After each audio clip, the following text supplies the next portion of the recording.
So, you guys want a free deep ride pocket clip for your factory equipment Iconic? Then stay put, because you are not going to want to miss this. How are you guys? I'm Jay. Does anyone else here think that $25 to $30 for an aftermarket pocket clip is a little absurd? I know I do.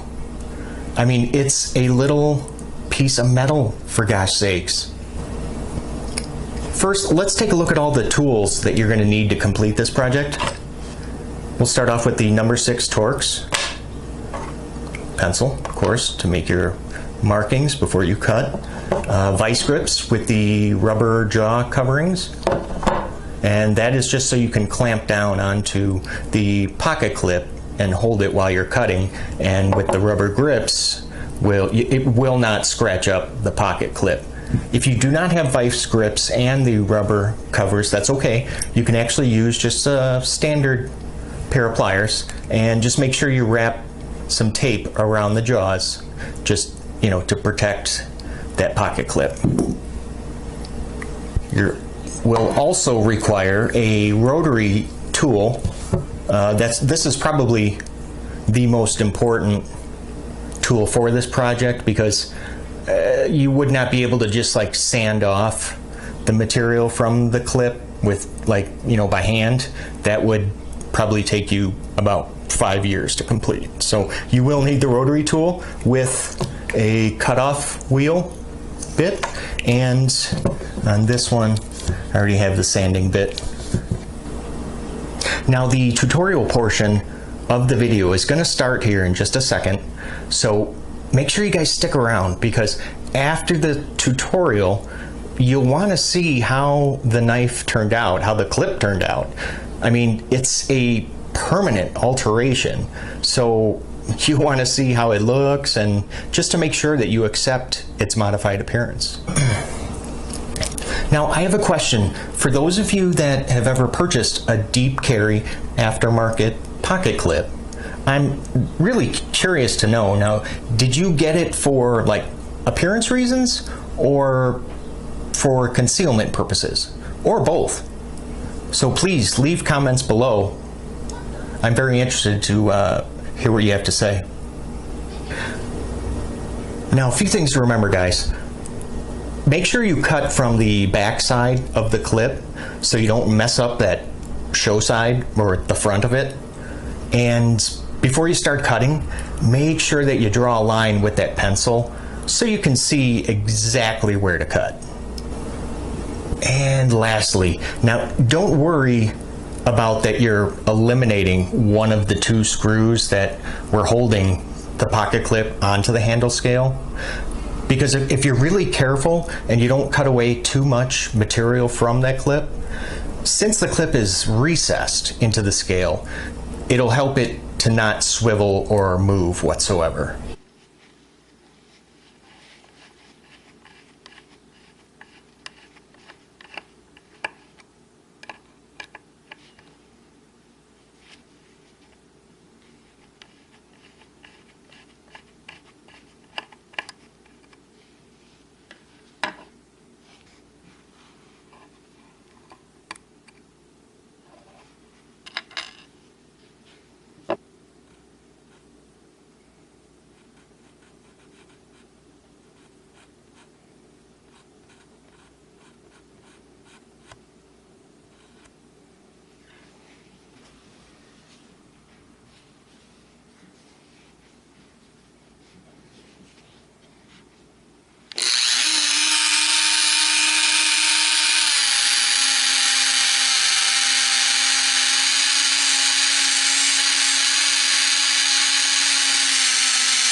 Now don't forget to click subscribe for more hack tutorials like this and knife reviews. And now if you found any value in this video, if this helped you out in any way, then please leave a like by clicking on that thumbs up icon. Thanks you guys for stopping by today, and I'll see you at the next video. Take care.